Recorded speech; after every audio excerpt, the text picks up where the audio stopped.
సంతృప్తి. ఎంతమంది ఈ రోజున సంతృప్తిని కలిగి ఉన్నారు? ఆలోచన చేద్దాం. నేటి సమాజంలో ఇది కరువైపోతా ఉంది. ఏం కరువైపోతుంది?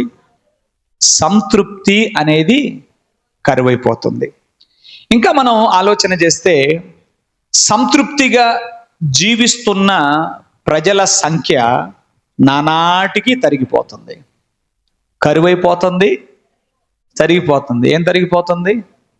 సంతృప్తి అనేది కరువైపోతుంది. సంతృప్తి కలిగి జీవిస్తున్నటువంటి ప్రజల సంఖ్య కూడా నానాటికి తరిగిపోతుంది. ఎందుకు ఇలా జరుగుతుంది? ఒకనాడు లేని సౌకర్యాలు ఈ రోజున ఉన్నాయి కదా. నానాటికి పెరిగిపోతున్న సాంకేతికత, దాని ఫలితంగా లభిస్తున్నటువంటి అంతులేని సౌకర్యాలు. ఇవాళ సౌకర్యాలకు అంత ఏమన్నా ఉందా అండి? సౌకర్యాలకు అంత ఉందా? అంతులేని సౌకర్యాలు, పెరిగిపోతున్న సాంకేతికత, అంతులేని సౌకర్యాలు సంతృప్తిని ఇవ్వకపోగా అసంతృప్తిని అంతకంతకు అధికం చేస్తున్నాయి. అవునా కాదా? చెప్పాలి.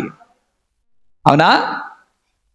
అంతులేని సౌకర్యాలు పెరిగిపోతా ఉన్నాయి, అయినా కూడా అసంతృప్తి ఒకసారి మనం ఆలోచన చేస్తే, నేడు మనమున్న సమాజాన్ని, మునుపటి కాలాన్ని ఒకసారి మనం చూస్తే, ఒకనాడు ప్రజలలో ఉన్న సంతృప్తి ఈనాడు ఏమైపోతుంది? కరువైపోతుంది. మరి ఇటువంటి పరిస్థితుల్లో మనం ఆలోచన చేస్తే దీనికి ఎవరు అతీతులు కాదు. చిన్న పెద్ద తేడా లేదు. పిల్లలను పలకరించినా సంతృప్తిగా ఉన్నారంటే లేదు. స్త్రీ పురుష భేదము లేదు. సరే, ఓకే, పేదవాళ్ళు అసంతృప్తితో ఉన్నారంటే అర్థం చేసుకోవచ్చు. మరి ధనికులు ఏమన్నా సంతృప్తిగా ఉన్నారా? చిన్న పెద్ద తేడా లేదు, స్త్రీ పురుష భేదము లేదు, పేద ధనిక వ్యత్యాసము లేదు. అందరూ కూడా అసంతృప్తికి గురవుతూ ఉన్నటువంటి వాళ్ళే. మరి దీనికి పరిష్కారం ఏంటి? హల్లెలూయా. మరి దీనికి పరిష్కారము ఏమిటి? ఎలా? ఎవరిస్తారు? అర్థమైందా మీకు? ఆలోచన చేశారా? మరి ఈ సంతృప్తి లేమికి పరిష్కారము ఏంటి? ఎలా? ఎవరిస్తారు? ఆలోచన చేద్దాం. దేవుని లేఖనం ఏమని మాట్లాడుతుంది దీని గురించి? ఫిలిప్పీ పత్రిక 4వ అధ్యాయం 11 నుండి 13 వచనాల వరకు ఉన్నటువంటి భాగాన్ని మనం చదువుదాం. ఫిలిప్పీలకు రాసిన పత్రిక 4వ అధ్యాయం. అమ్మా, నాకు కొదువ కలిగినందున నేను ఇలాగు చెప్పుటలేదు. నేను ఏ స్థితిలో ఉన్నను ఆ స్థితిలో సంతృప్తి కలిగి ఉండ నేర్చుకొని ఉన్నాను. దీన స్థితిలో ఉండనెరుగుదును, సంపన్న స్థితిలో ఉండనెరుగుదును.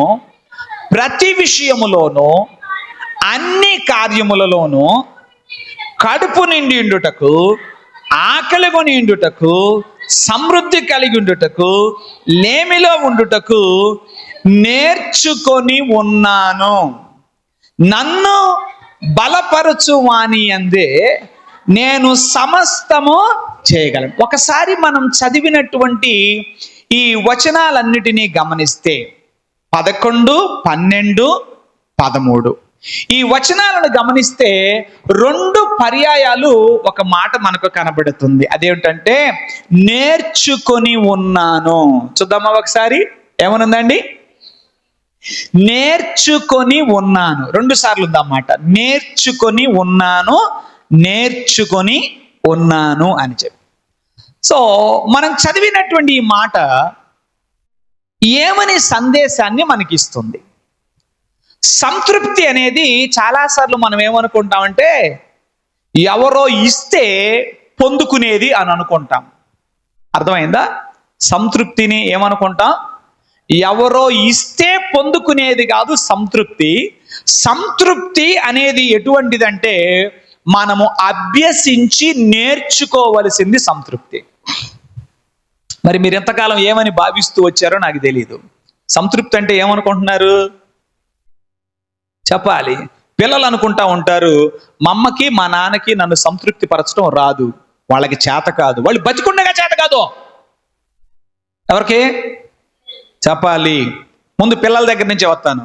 వాళ్ళు ఏమంటారు, మా అమ్మకి నన్ను సంతృప్తి పరచడం రాదు, మా నాన్నకి నన్ను సంతృప్తి పరచడం రాదు. ఇక జీవిత భాగస్వాములు అయితే సరే సరే, బతుకున్నంత కాలం పెళ్ళైన దగ్గర నుంచి పోయేదాకా ఏంటి గొడవ? నన్ను సంతృప్తి పరచడం నీ వల్ల కాదంతే, నీ చేత కాదు. చాలాసార్లు మనం ఏం ఫీల్ అవుతామంటే, సంతృప్తి అనేది ఎవరో ఇస్తే మనం పొందుకునేది అని అనుకుంటాము. కానీ వాక్యము ఒక మంచి సత్యాన్ని మనకు నేర్పిస్తుంది. సత్యవేద గ్రంథం, పరిశుద్ధ గ్రంథం నాకు ఒక సత్యాన్ని నేర్పిస్తుంది. అదేంటంటే, సంతృప్తి అనేది ఎవరో ఇస్తే నేను పొందుకునేది కాదు. ఇది నా అంతట నేను, మనంతట మనము అభ్యసించి నేర్చుకునేది, నేర్చుకుంటే వచ్చేది సంతృప్తి. అంగీకరిస్తారా? సరే, మీరు అంగీకరించనంటే మీకు ఒక ఉదాహరణ చెప్తాను, ఒకసారి చూడండి. మంచి హ్యాండ్ రైటింగ్ ఎవరైనా ఇస్తారా? Can anyone give you? Is there any such a good teacher and great teacher who can give you good handwriting? మంచి టీచర్ ఎవరైనా మనకు గుడ్ హ్యాండ్ రైటింగ్ ఇస్తారా? మంచి చేవ్రాతను ఏ విధంగా ఎవ్వరూ ఇవ్వలేరో, సంతృప్తి కూడా ఎవరో ఇస్తే పొందుకునేది కాదు. నాకు మంచి హ్యాండ్ రైటింగ్ రావాలంటే ఏం చేయాలి? నేను చెప్పాలి, కాపీ రైటింగ్ రాసి అభ్యసించి నేను నేర్చుకుంటే వస్తుంది నాకు మంచి హ్యాండ్ రైటింగ్. ఇప్పుడు నేను ఉన్నాను, మా అమ్మాయికి మంచి హ్యాండ్ రైటింగ్ నేను ఇవ్వగలనా? చెప్పాలి, నేను ఇవ్వగలనా? నేను ఇవ్వలేను. మా అబ్బాయికి నేను ఇవ్వగలనా? నేను ఇవ్వలేను. ఎవరికి ఇవ్వలేను. దేవుని పిల్లలారా గమనించండి, మంచి చేవ్రాతను ఏ విధంగా ఎవ్వరూ ఇవ్వలేరో, అలాగే సంతృప్తి కూడా ఎవరూ ఇవ్వలేరు. సంతృప్తి అనేది ఎలా వస్తుంది ఒకరి జీవితానికి? నా జీవితానికైనా మన జీవితానికైనా సంతృప్తి ఎలా వస్తుంది? సరే, ఇంతకీ సగం దూరం వచ్చాక అడుగుతున్నాను, చెప్పండి, సంతృప్తి కావాలా వద్దా? కావాలంటే ముందుకెళ్దాం, లేదంటే ఇక్కడ దాపేద్దాం. అందరూ సంతృప్తి కావాలని కోరుకునేవాళ్ళు. ఎంతగా సంతృప్తి అనేది ఆశీర్వాదమా శాపమా? సంతృప్తి కలిగిన పిల్లలు ఇంటనుండటం ఆశీర్వాదమా శాపమా? ఖచ్చితంగా. దేవునికి స్తోత్రం, హల్లెలూయా. మరి దైవజనుడైన పౌలు గారు ఒక మంచి పాఠాన్ని నేర్పిస్తున్నాడు. అదేమనంటే, నేర్చుకొని ఉన్నాను అంటున్నాడు. I learned to be content. నేను సంతృప్తి కలిగి ఉండటకు నేర్చుకొని ఉన్నాను. దేవుని పిల్లలు సంతృప్తి గలవారై ఉండవలసి ఉన్నారు. దేవునికి స్తోత్రం కలుగును గాక, హల్లెలూయా. సో మనము అభ్యసించి నేర్చుకుంటే పొందుకునేదే సంతృప్తి. ఆమేన్, హల్లెలూయా. మరి సంతృప్తిని ఎలా నేర్చుకోవాలి? దీనికి 10 మెట్లు చెప్దాం అనుకుంటున్నాను మీకు. లేదు, 2 సంగతులు. సంతృప్తి నేర్చుకోవాలి అంటే, సంతృప్తి నేను కలిగి ఉండాలంటే, దానికి నేను 2 పనులు చేస్తే సంతృప్తి నా సొంతం అవుతుంది. దేవునికి స్తోత్రం. అదేంటంటే, ప్రతి పరిస్థితిలోనూ, జాగ్రత్తగా వినండి, ప్రతి పరిస్థితిలోనూ మన కోరికలను దేవునికి అప్పగించి, ప్రతి పరిస్థితిలో మన కోరికలను దేవునికి అప్పగించి, ఆయన అనుమతించిన దానిని మనము అంగీకరించాలి. ఇది సంతృప్తికి తొలిమెట్టు. హల్లెలూయా. సంతృప్తి ఎప్పుడు వస్తుంది చెప్పాలి? సంతృప్తి ఎప్పుడు వస్తుంది? మరలా చెప్తున్నాను, ఇది ఇస్తే పొందుకునేది కాదు, ఇది అభ్యసించి నేర్చుకుంటే వచ్చేది, పొందుకునేది, లభించేది. ఎలా వస్తుంది సంతృప్తి అంటే, మన కోరికలను ఏం చేయాలి? దేవునికి అప్పగించాలి. You have freedom to express your desires to God. నీ కోరికలను దేవునికి తెలియపరచడంలో నీకు స్వేచ్ఛ ఉంది. నీ కోరికలను దేవునికి అప్పగించాలి. అదే సమయంలో నువ్వేం చేయాలంటే, ఆయన అనుమతించిన దానిని నీవు అంగీకరించాలి. ఇది సంతృప్తికి తొలి మెట్టు. హల్లెలూయా, హల్లెలూయా. దీనికి ఒక పట్టాన అవ్వదు. దీన్ని మనం ఏం చేయాలి? నేర్చుకోవాలి జీవితంలో. పౌలు నేర్చుకొని ఉన్నాను అంటే వన్స్ అపాన్ ఏ టైం, ఒకానొక సమయములో ఆయనకు కూడా ఏం లేదు, అంతే కదా, సంతృప్తి అనేది లేదు. కానీ నేను నేర్చుకున్నాను అంటున్నాడు. పౌలు గారు, మీరు ఎలా నేర్చుకున్నారు సంతృప్తిని? మీరు ఎలా నేర్చుకున్నారయ్యా సంతృప్తిని అంటే, అదిగోండి ఆయన చెప్తాడు కదా, నేను ఏ స్థితిలో ఉన్నానో ఆ స్థితిలో సంతృప్తి కలిగి దీన స్థితిలో ఉండనెరుగుదును, సంపన్న స్థితిలో ఉండనెరుగుదును, ప్రతి విషయములో అన్ని కార్యాలలో కడుపు నిండుటకు, ఆకలి ఉండుటకు, సమృద్ధి కలిగి ఉండుటకు, లేమి ఉండుటకులో నేర్చుకొని ఉన్నాను. దేవునికి స్తోత్రం. సో ఈయన ఈ పరిస్థితులన్నిటిలో కూడా ఆయన ఏం చేశాడు? దేవునికి తన కోరికలను అప్పగించాడు. దేవుడు అనుమతించిన వాటిని అంగీకరించాడు. మనం ఇక్కడ ఫెయిల్ అవుతున్నాం. ఎక్కడ ఫెయిల్ అవుతున్నాం? మన కోరికలను దేవునికి బాగా అప్పచెప్తున్నాం. అసలు ఇందులో పౌలు గారు కూడా మనకు సరిపోరు, అవునా? మన కోరికలను మనం దేవునికి బాగా అప్పగిస్తున్నాం. కానీ ఆయన ఏమైతే అనుమతించాడో వాటిని అంగీకరించడంలో మనం ఏమవుతున్నాం? ఎప్పుడైతే దేవుడు నీ జీవితంలో అనుమతించిన వాటిని అంగీకరించడంలో నీవు విఫలమవుతావో, నీ జీవితంలో సంతృప్తి అనేది నువ్వు పొందలేవు. ఇప్పుడు మనమేమంటామంటే, పాస్టర్ గారు మీరు ఇన్ని మాటలు చెప్తున్నారు కానీ అసలు దేవుడు ఇలా చేస్తే బాగుంటుంది కదా. ఎలా చేస్తే బాగుంటుంది? మనం ఏమేమి కోరికలు ఆయన కోరామో వాటన్నింటినీ అనుమతించవచ్చు కదా. ఏమంటారు? మన కోరికలన్నింటినీ ఆయన అనుమతించవచ్చు కదా. అప్పుడు మనం సంతృప్తిగా మనం జీవిస్తాం కదా. మరి ఎందుకు దేవుడు మన కోరికలను ఆయన అనుమతించడు? దానికి గల కారణం ఏంటి? సింపుల్ రీజన్ ఏంటంటే, ఆయన సర్వజ్ఞుడైన దేవుడు. హల్లెలూయా. సర్వజ్ఞుడైన దేవుడు కొన్నిసార్లు నా యొక్క కోరికలను ఆయన అనుమతించకపోవచ్చు. ఆమేన్. ఆయన మనము అడిగిన వాటిని గాక మరి వేరొక దానిని మనకేం చేయొచ్చు? అనుమతించవచ్చు. అప్పుడు నేనేం చేయాలి అని అంటే, ఆయన సర్వజ్ఞతను బట్టి, దేవా నేను ఎరిగి ఉన్న దానికంటే నీవు బాగా ఎరిగి ఉన్నావు, అందుకనే నాకు ఈ జీవితంలో దీన్ని అనుమతించావు, నీకు థ్యాంక్ యూ అని చెప్పి కృతజ్ఞత చెల్లించి మనం దాన్ని అంగీకరించగలిగితే మన జీవితంలో సంతృప్తి అనేది వచ్చేస్తుంది. దేవునికి స్తోత్రం. ఇది మనం ప్రాక్టీస్ చేయాలి. ఇది మనం ఏం చేయాలి? నాకు తెలుసు మీలో కొంతమంది మగపిల్లలు కావాలని కలలుగన్నారు, కోరుకున్నారు. కానీ దేవుడు ఎవరినిచ్చాడు? ఇచ్చిన మాట వాస్తవమే, రైట్. దేవుడు ఆడపిల్లను అనుగ్రహించిన తరువాత మనం చేయవలసిన పని ఏంటో తెలుసా? దేవా నా కోరికను నీకు అప్పగించాను, నీవేమో నాకేం చేశావు? దానికి భిన్నంగా నీవు అనుమతించావు, నాకంటే నీకే బాగా తెలుసు. ఇప్పటికైతే నాకు కొంచెం జీర్ణం చేసుకోవడం కష్టంగానే ఉంది, కానీ తప్పకుండా నేను దీన్ని అంగీకరిస్తాను అని చెప్పి మనం తీసుకుంటే మనం ఖచ్చితంగా సంతృప్తి కలిగి జీవించవచ్చు. దేవునికి స్తోత్రం కలుగును గాక. హల్లెలూయా. తర్వాత రెండవ మెట్టు, సంతృప్తికి రెండవ మెట్టు అత్యంత కీలకమైనది. ఇదేంటంటే, నా పరిస్థితిని దేవుడు పర్యవేక్షిస్తున్నాడు, దేవుడు గమనిస్తున్నాడు, సూపర్వైజ్ చేస్తున్నాడు అన్న విషయాన్ని నేనేం చేయాలి? విశ్వసించాలి. హల్లెలూయా. నా పరిస్థితిని దేవుడు ఏం చేస్తున్నాడు?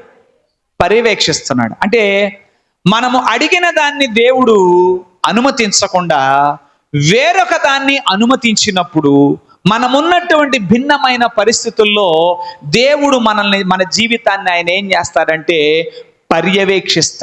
పర్యవేక్షిస్తాడంటే ఆయన పైనుండి చూస్తుంటాడు.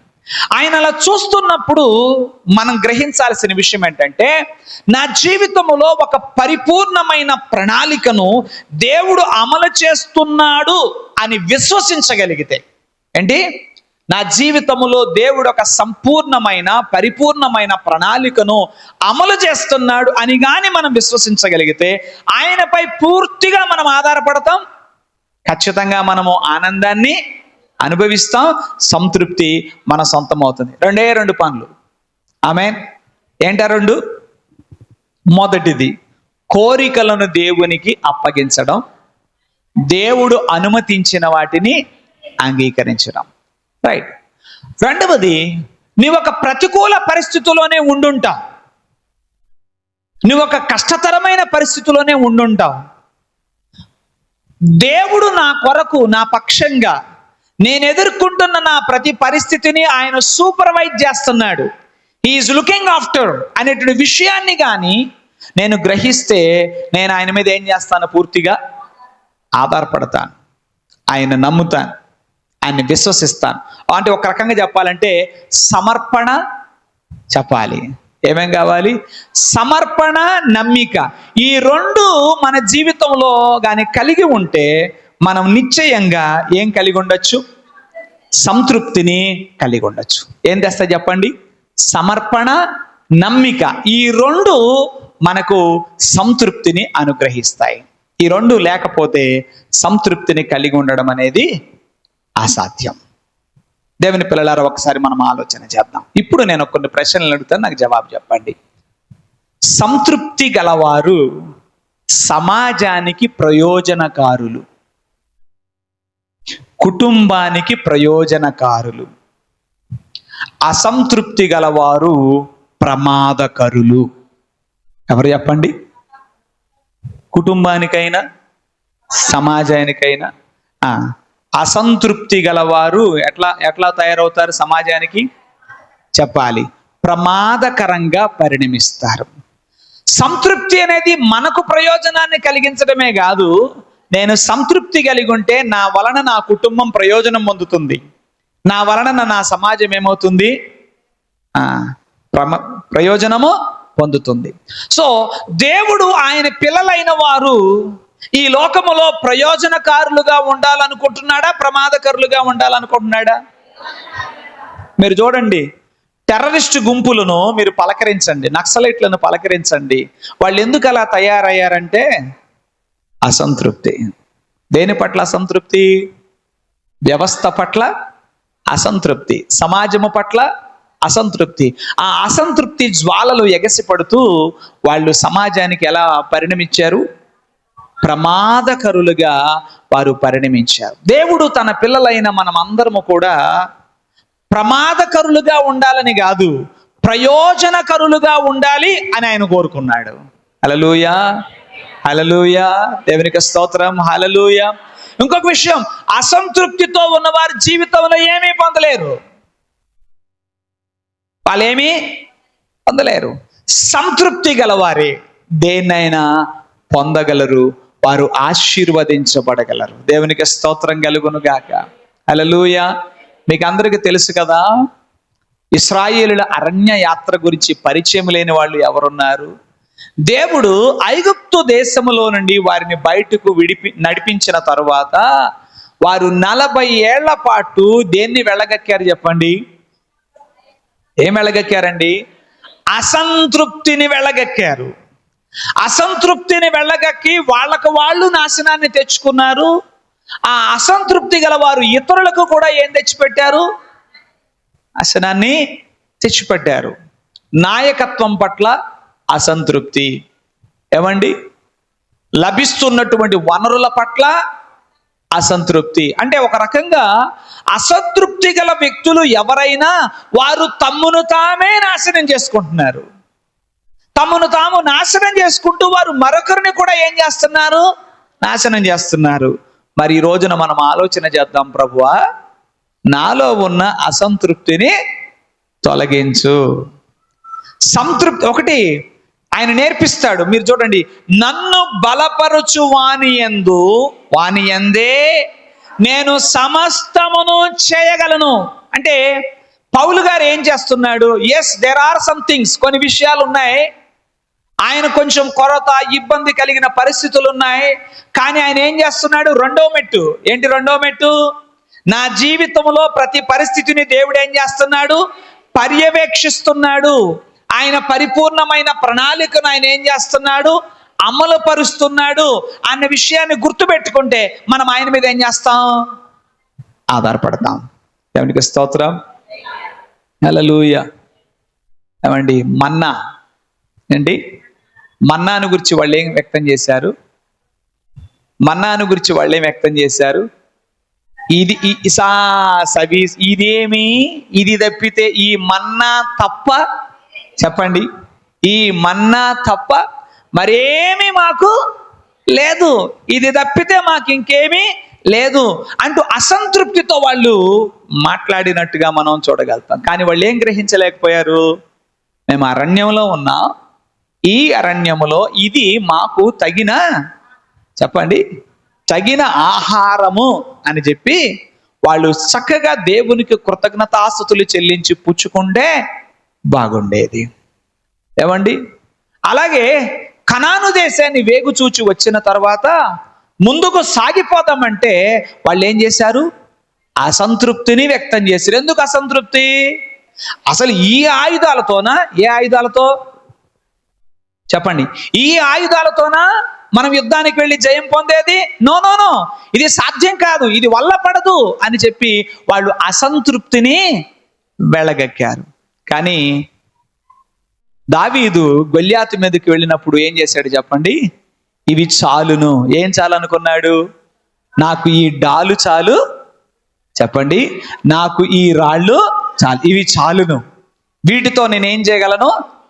యుద్ధాన్ని గెలవగలను, చాలును అని సంతృప్తితో ముందుకెళ్ళినటువంటి దావీదుకు దేవుడు యుద్ధములో ఏం చేశారండి?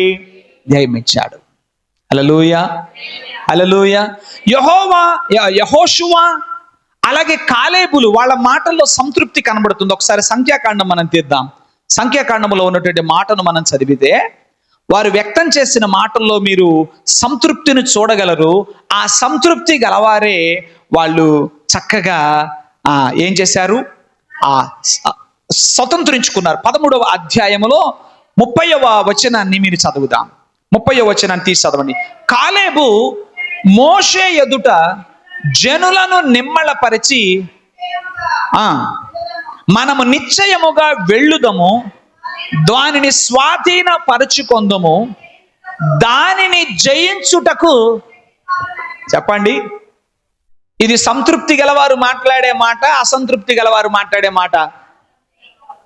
చాలును అనే మాట ఎవరు మాట్లాడతారు? సంతృప్తి గలవారేగా మాట్లాడేది, అవునా? అసంతృప్తి గలవారి నోటి వెంట అసలు ఈ మాట రాదంటగా. ఏ మాట? చాలును అనే మాట రాదంట కదా, అవునా?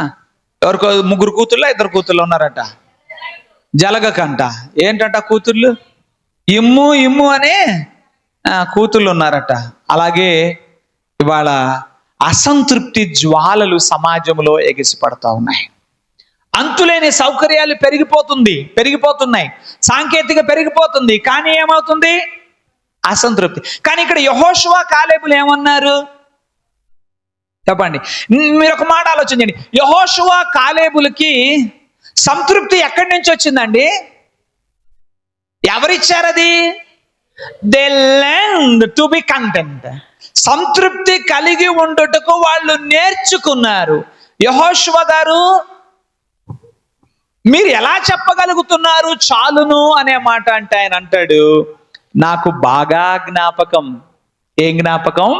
మనం అప్పుడే క్రొత్త, నాకు ఆ రోజులు గుర్తుకొస్తున్నాయి. మీరు అందరూ అనండి ఒకసారి, గుర్తుకొస్తున్నాయి. ఏం గుర్తుకొస్తున్నాయి?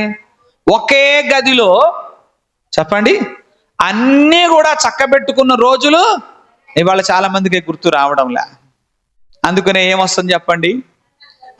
యెహోషువని అడిగితే గుర్తుకొస్తున్నాయి. ఏం గుర్తుకొస్తున్నాయి? నాకు ఆ రోజులు గుర్తుకొస్తున్నాయి. ఇప్పటికి కొన్ని సంవత్సరాల క్రితం, ఆమేన్, కొన్ని రోజుల క్రితం అమాలేకీయులు అప్పుడే ఐగుప్తు దేశము నుండి వచ్చిన మన మీదకి యుద్ధానికి వచ్చారు. మన దగ్గర చెప్పుకోదగిన ఆయుధాలు లేవు. చెప్పుకోదగిన ఆయుధాలు ఏమీ లేకపోయినా అదిగో నాయకుడైన మోషే గారు ఆ రోజున చేతులెత్తి ప్రార్థన చేస్తే ఎన్నో బలమైనటువంటి ఆయుధాలు గల ప్రజల మీద దేవుడు మనకేమిచ్చాడు? జయమిచ్చాడుగా. చాలు మనకది, అది చాలును. దేవునికి స్తోత్రం. పాట మాత్రం పాడతాం ఏమని? పరమా జీవము నాకు నీవా, తిరిగి లేచెను నాతో నుండా. పరమా జీవము నాకు నీవా, తిరిగి లేచెను నాతో నుండా. నిరంతరము నన్ను నడిపించును, మరల వచ్చి యేసుకొని పోవును. నిరంతరము నన్ను నడిపించును, మరల వచ్చి యేసుకొని పోవును. యేసు చాలును, చాలును, యేసు చాలును, చాలును. ఏ సమయమైనా, ఏ స్థితికైనా నా జీవితములో యేసు చాలును. హల్లెలూయా.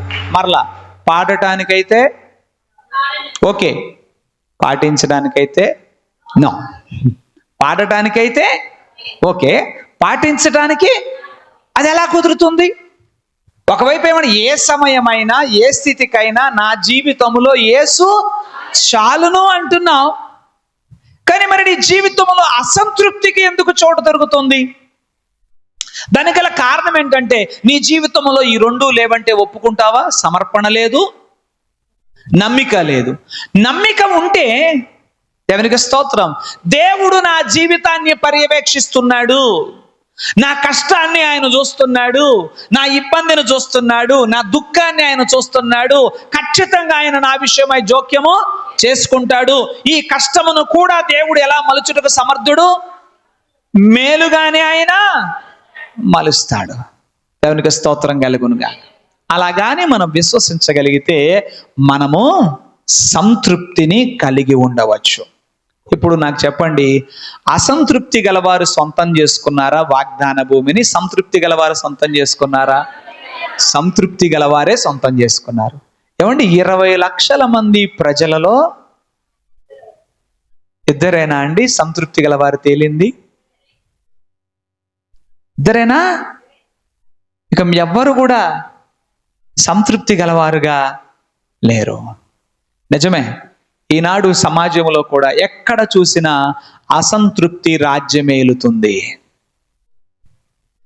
పెరుగుతున్న సాంకేతికత, పెరుగుతున్న సౌకర్యాలు, అంతులేని సౌకర్యాలు ప్రజలకు సంతృప్తిని ఇవ్వలేకపోతున్నాయి.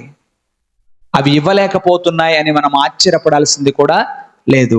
ఎందుకంటే దేవుని వాక్యం నేర్పిస్తుంది, సంతృప్తి అనేది ఎవరో ఇస్తే పొందుకునేది కాదు. సహోదరుడా, సంతృప్తి ఎవరో ఇస్తే పొందుకునేది కాదు. సహోదరి, సంతృప్తి ఎవరో ఇస్తే పొందుకునేది కాదమ్మా, అది నేర్చుకుంటే లభ్యమయ్యేది సంతృప్తి. దేవునికి స్తోత్రం. హల్లెలూయా. ఆయన నేర్పిస్తాడు. నువ్వు నేర్చుకోవడానికి, నేను నేర్చుకోవడానికి సిద్ధంగా ఉండాలి.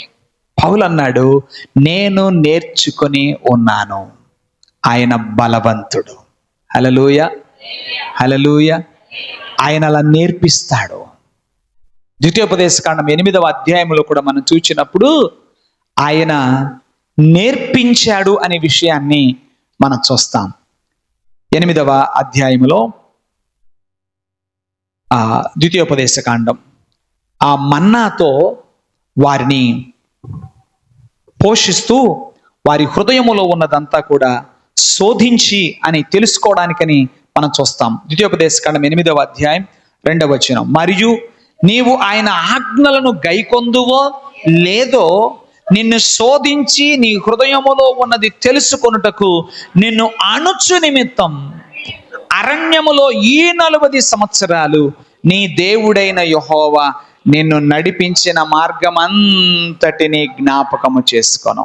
దేవునికి స్తోత్రం. అంటే దేవుడు ఏం చేశాడు? వాళ్ళకి మన్నా ఇచ్చుట ద్వారా, చెప్పాలి, మన్నా ఇచ్చుట ద్వారా ఏం నేర్పించాడు? ఆయన సంతృప్తి కలిగి ఉండడం నేర్చుకోమని నేర్పించాడు. కానీ వాళ్ళు నేర్చుకోలేదు. వాళ్ళు నేర్చుకోకుండా వాళ్ళు అసంతృప్తిని ఏం చేశారు? వ్యక్తం చేశారు.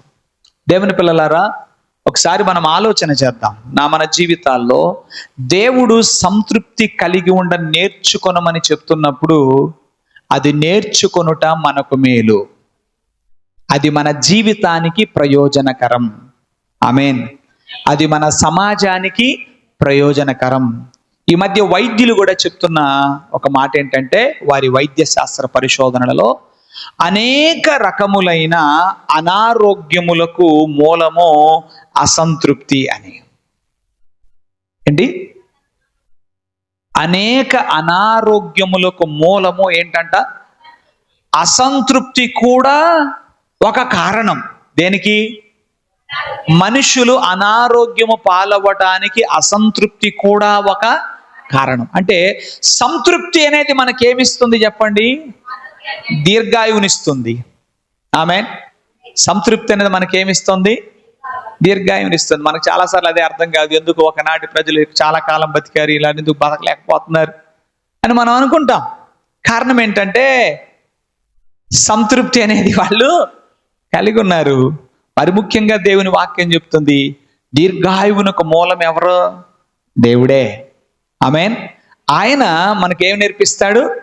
సంతృప్తిని నేర్పిస్తాడు. మనము దానిని నేర్చుకోవాలి. దేవునికి స్తోత్రం. ఈ రోజున ఒక తీర్మానానికి వద్దాం. ఏంటా తీర్మానం అంటే, ప్రభువా, నేను సంతృప్తి కలిగి ఉండడం నేర్చుకుంటాను. ఆమేన్. నేను సంతృప్తి కలిగి ఉండడం నేర్చుకున్నాను, అసంతృప్తిని వెళ్ళగక్కను. ఈ రెండు విషయాలు మనం బాగా గుర్తుపెట్టుకోవాలి. ఏంటి ఆ రెండు? మొట్టమొదటిది, నంబర్ 1, ఫస్ట్ అండ్ ఫార్మోస్ట్ ఏంటి? మన కోరికలను ఆయనకు అప్పగించి దేవుడు అనుమతించిన దానిని మనం ఏం చేయాలి? అంగీకరించాలి. హల్లెలూయా. ఆ తరువాత దేవుడు నా జీవితంలో ఏమి అనుమతించాడో దాని విషయమై ఆయన ఏం చేస్తున్నాడంటే పర్యవేక్షిస్తున్నాడు. ఆయన చూస్తున్నాడు, ఆయన గమనిస్తున్నాడు. కనుక నేను ఆయన మీద ఏం చేయాలి? నమ్మకం ఉంచాలి, ఆయన మీద ఆధారపడాలి, ఆనందించాలి. అప్పుడు సంతృప్తి మన సొంతమవుతుంది. దేవునికి స్తోత్రం కలుగునుగాక. హల్లెలూయా. వెళ్ళమని చెప్తున్న దేవునికి మన చేతుల్లో ఆయుధాలు లేవన్న సంగతి తెలియదా అని ఎవరు గ్రహించారు? యెహోషువ, కాలేబులు గ్రహించారు. ఏం గ్రహించారు? సాగిపొమ్మని చెప్తున్నాడు కదా, సాగిపొమ్మని చెప్తున్న దేవునికి మన చేతుల్లో ఆయుధాలు లేవన్న సంగతి తెలియదా? తెలుసు. మరి తెలిసి కూడా సాగిపొమ్మంటున్నాడంటే ఏదో స్పెషల్ ప్లాన్ ఆయనకి ఉంది. తెలిసి సాగిపొమ్మంటున్నాడంటే నన్ను చావగొట్టడం అయితే దేవుని చిత్తం కాదుగా. తెలిసి కూడా, ఆ సంగతి తెలిసి కూడా నన్ను సాగిపొమ్మంటున్నాడంటే నన్ను చంపడం ఆయన ఉద్దేశం కాదుగా. ఆ గ్రహింపు కావాలి. దేవునికి స్తోత్రం. కనుక నేను ముందుకెళ్తాను. జయం ఎలా ఇస్తాడో, వారికి భీతిని పుట్టించి నాకు జయమిస్తాడో, లేకపోతే మా దగ్గర ఉన్నటువంటి స్వల్పమైన ఆయుధముల చేతనే జయించుటకు మాకే బలమిస్తాడో, శక్తినిస్తాడో, ఐ డోంట్ నో. అందుకని పౌలు ఏమన్నాడంటే, నన్ను బలపరచు వాని యందు నేను సమస్తము చేయగలను. దేవునికి స్తోత్రం కలుగును గాక. హల్లెలూయా. ఆ గ్రహింపు ఉంది పౌలుకి. ఆ గ్రహింపు ఉంది. నాకు ఈ కొరత ఉందని దేవునికి తెలుసు, నాకు ఈ లేముందని దేవునికి తెలుసు. అయినా కానీ దేవుడు నన్ను సాగిపోమంటున్నాడంటే దేవునికి ఒక ప్రత్యేకమైన ఉద్దేశం ఉంది. ఆయన తన పరిపూర్ణమైన ప్రణాళికను నా పట్ల నెరవేరుస్తాడు. హల్లెలూయా. దేవునికి స్తోత్రం. హల్లెలూయా. ఇంకా అసలు ఒక అడుగు ముందుకేస్తే ఏదైనా దేవుడు నాకు ఇవ్వలేదంటే అది నాకు అవసరం లేదు. నేను చాలాసార్లు మా బైబిల్ స్కూల్లో స్టూడెంట్స్ కూడా నేను చెప్తాను, నేను అడిగిన చాలా వాటిని దేవుడు నాకు ఇవ్వలేదు. పాస్టర్ గారు, అవును, నేను అడిగిన చాలా వాటిని దేవుడు నాకు, ఇదేం సాక్ష్యం అండి? ఇది కూడా ఒక సాక్ష్యమేనా? ఎలాగ? తర్వాత రెండో మాట ఏంట్రే? రెండో మాట, నేను అడిగిన చాలా వాటిని దేవుడు నాకు ఇవ్వలేదు, కానీ నాకు అవసరమైన ఒక్కదాన్ని కూడా ఆయన నాకు ఇవ్వకుండా మానలేదు. ఏమన్నా అర్థమైందా? ఏమర్థమైంది? ఆమేన్, హల్లెలూయా. నేను చాలా అడిగాను దేవుణ్ణి, చాలా అడిగాను. మీకు అంటే నేనేం పెద్ద అతీతుడిని కాదు, కానీ నేను నేర్చుకున్నాను. పౌలుతో కలిసి నేను చెప్పగలుగుతున్నాను, నేను నేర్చుకొని ఉన్నాను. దేవునికి స్తోత్రం. నేను అడిగినవి అనేకములు దేవుడు నాకు అనుగ్రహించలేదు. ఒక్కొక్కసారి కొంతమంది ఇలా సాక్ష్యం చెప్తుంటే, ప్రభు నా సాక్ష్యం ఏంటి నాయన వెరైటీగా ఉంది అనుకుంటాను నేను. ఏంటంటే కొంతమంది ఇలా చెప్తారు. ఏమని చెప్తారు? ప్రభు నాన్న స్తోత్రాలు, మీ అందరికీ వందనాలు. నేను పెన్ను అడిగితే దేవుడు పెన్ను ఇచ్చాడు, గన్ను అడిగితే గన్ను ఇచ్చాడు, హౌస్ అడిగితే హౌస్ ఇచ్చాడు, ఏది అడిగితే జాబ్ అడిగితే జాబ్ ఇచ్చాడు, మగ పిల్లలు కాబట్టి చెప్తా ఉంటారు కొంతమంది. నేను వాళ్ళని తప్పు పట్టడంలే, ఫర్ దెమ్ దట్స్ ఓకే, అది కావచ్చు. కానీ నా మట్టుకైతే నా సాక్ష్యం ఏంటంటే, నేను అడిగిన అనేకమైన వాటిని దేవుడు నాకు ఇవ్వలేదు, కానీ నాకు అవసరమైన వాటిలో ఒక్కటి కూడా నాకు ఇవ్వకుండా మానలేదు. ఇవ్వలేదు, మానలేదు. హల్లెలూయా. ఇశ్రాయేలుల జీవిత చరిత్ర కూడా అలానే ఉంటుంది, మీరు బాగా చదవండి. వాళ్ళు అడిగిన వాటిని దేవుడు ఇవ్వలేదు, కానీ అవసరమైన వాటిని ఇవ్వకుండా మానలేదు. ఇంతకు మీరేం కావాలనుకుంటున్నారు? ఏమో మాకు తెలీదు, మేము అడిగిన వల్ల దేవుడు మాకేం చేయాలి చెప్పండి? దేవుడు మాకు ఇవ్వాలి, అప్పుడే ఆయన దేవుడు, లేకపోతే ఆయన దేవుడే కాదు. నా దృక్పథం మారింది. నిజమే, అడిగింది దేవుడు అనుగ్రహించినప్పుడు మనిషి అయినా ఎవరికైనా ఆయాసం ఉండే మాట వాస్తవమే. కానీ వాక్యాన్ని గ్రహిస్తే, వాక్యం నాకు నేర్పిస్తున్న సత్యం ఇది. అదేమిటో తెలుసా? నీవు అడిగినవి దేవుడు నీకు ఇవ్వకపోవచ్చు, అడిగిన వాటినెల్లా దేవుడు నీకు ఇవ్వకపోవచ్చు, కానీ నీకు అవసరమైన వాటిని దేవుడు నీకు ఇవ్వకుండా మానేవాడు కాదు. దేవునికి స్తోత్రం. ఆ నమ్మిక నీకుంటే, ఆ సమర్పణ నీకుంటే, సంతృప్తి అనేది మన సొంతం అవుతుంది. సంతృప్తి గల వారు సంతోషంగా ఉంటారు. దేవునికి స్తోత్రం. వాళ్ళు ప్రయోజనకరులుగా ఉంటారు. ప్రార్థన చేసుకుందాం. తలలు వంచండి, కన్నులు మూయండి. ప్రభువా, మీకు వందనాలు చెల్లిస్తున్నాం.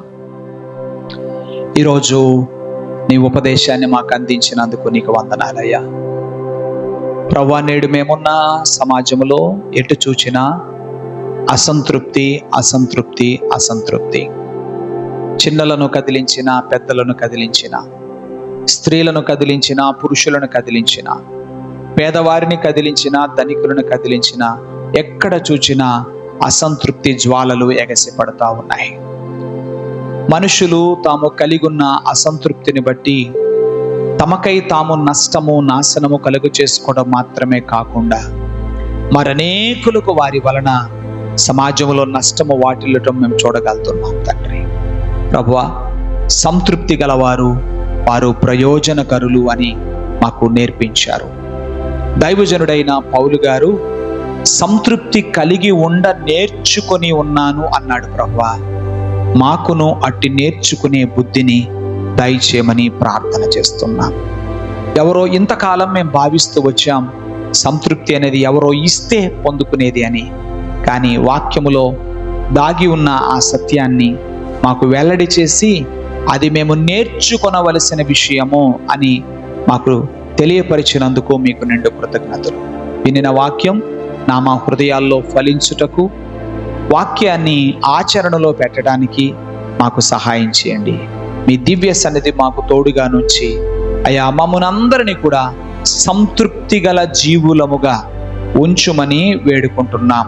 నీ కృపను అనుగ్రహించమని వేడుకుంటున్నాం. నీ తట్టు చూచే కన్నులు మాకు దయచేయమని ప్రార్థన చేస్తున్నాం.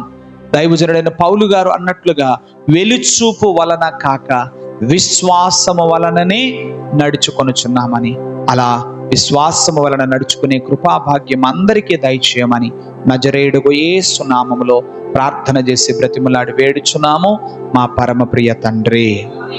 ఆమేన్.